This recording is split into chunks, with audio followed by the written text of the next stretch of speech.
Hi friends, welcome to Bharati's kitchen.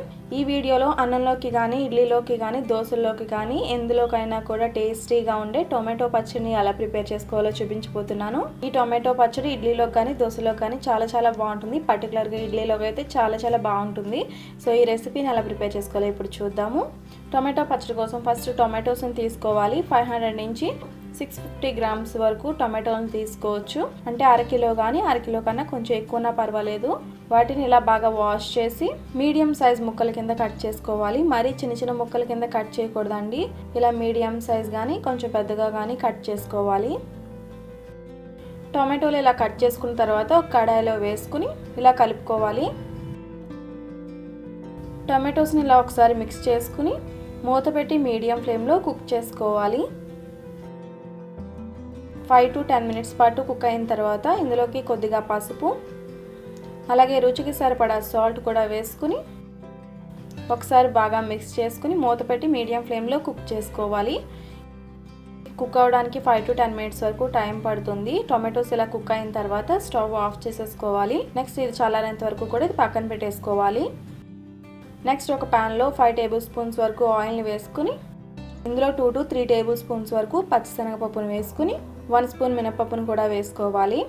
Next 1/2 spoon జీలకర్ర, 1/2 spoon ఆవాలు, కారానికి సరిపడా పచ్చిమిర్చి. ఇక్కడ నేను 8 నుంచి 10 వరకు పచ్చిమిర్చిని తీసుకున్నాను.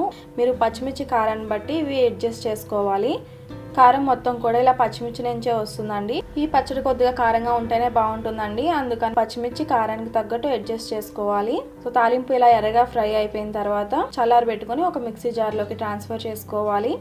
సో తాలింపుని మొత్తం ఇలా మిక్సీ జార్లోకి వేసుకున్న తర్వాత దీన్ని ఒకసారి గ్రైండ్ చేసుకోవాలి. ఇందులో వాటర్ వేయకూడదండి. వాటర్ వేయకుండానే గ్రైండ్ చేసుకోవాలి. ఇలా గ్రైండ్ చేసుకున్న తర్వాత ఇందులో కొద్దిగా చింతపండుని వేసుకోవాలి. చింతపండు ఇలా మిక్సీ జార్లోనే వేసుకోవచ్చు, లేదంటే టొమాటోలు ఉడికినప్పుడు టొమాటోల్లో కూడా వేసేసుకోవచ్చు. చింతపండు వేసిన తర్వాత చుట్టూ ఉన్న పప్పులను ఒకసారి మిక్స్ చేసుకుని 2 గరిటెలు ఉడకబెట్టుకున్న టొమాటో గుజ్జును వేసుకోవాలి. ఇందులో వాటర్ వేయకుండా గ్రైండ్ అవ్వదు కాబట్టి కొద్దిగా మనం ఉడకబెట్టుకున్న టొమాటోస్ని వేస్తాము. నెక్స్ట్ మిగిలిన టొమాటో గుజ్జును కూడా వేసుకుని 3 to 5 సెకండ్స్ పాటు గ్రైండ్ చేసుకుంటే సరిపోతుంది. తాలింపు బాగా నలిగిపోయింది కాబట్టి టొమాటోస్ మొత్తం వేసిన తర్వాత ఎక్కువ గ్రైండ్ చేయాల్సిన అవసరం లేదు. సో ఇలా మెత్తగా గ్రైండ్ చేసి పక్కన పెట్టుకోవాలి. నెక్స్ట్ ఇలా గ్రైండ్ చేసుకున్న తర్వాత మళ్ళీ దీనికి తాలింపు పెట్టుకోవాలి. తాలింపు కోసం సేమ్ ప్యాన్లో 1/2 స్పూన్ జీలకర్ర అలాగే 1/2 స్పూన్ ఆవాలు వేసుకుని ఫ్రై చేసుకోవాలి. ఈ ఆయిల్ ఆల్రెడీ ముందు తాలింపు వేసినప్పుడు ఉన్న ఆయిల్ అనమాట. ఇందులో ఆయిల్ లేకపోతే ఇందులో కొంచెం ఆయిల్ వేసుకుని మీరు తాలింపు పెట్టుకోవాలి. మిగిలింది కదా అని చెప్పేసి అదే ఆయిల్ని మళ్ళీ నేను తాలింపు కింద యూజ్ చేసేస్తున్నాను. నెక్స్ట్ ఆవాలు బాగా వేగిన తర్వాత 2-3 ఎండుమిరపకాయలను ఇలా తుంపి వేసుకోవాలి. ఇవి కూడా బాగా ఫ్రై అయ్యేంత వరకు కూడా బాగా ఫ్రై చేసుకుని లాస్ట్లో కరివేపాకు కూడా వేసుకుని ఫ్రై చేసుకోవాలి. సో తాలింపు ఇలా బాగా ఫ్రై అయిపోయిన తర్వాత స్టవ్ ఆఫ్ చేసుకుని ఆల్రెడీ గ్రైండ్ చేసి పెట్టుకున్న టొమాటో పచ్చడిని వేసి ఒకసారి బాగా మిక్స్ చేసుకోవాలి. ఇది ఫ్రిడ్జ్లో 3 to 4 డేస్ వరకు స్టోర్ ఉంటుందండి. ఇడ్లీలోకి కానీ రైస్లోకి కానీ లేదా దోశలోకి కానీ చాలా బాగుంటుంది. ఈ రెసిపీ మీకు నచ్చితే తప్పకుండా లైక్ చేయండి. ఈ రెసిపీని మీరు కూడా తప్పకుండా ట్రై చేసి మీ ఫీడ్బ్యాక్ని నాకు ఈ వీడియో కింద కామెంట్ సెక్షన్లో తెలియచేయండి.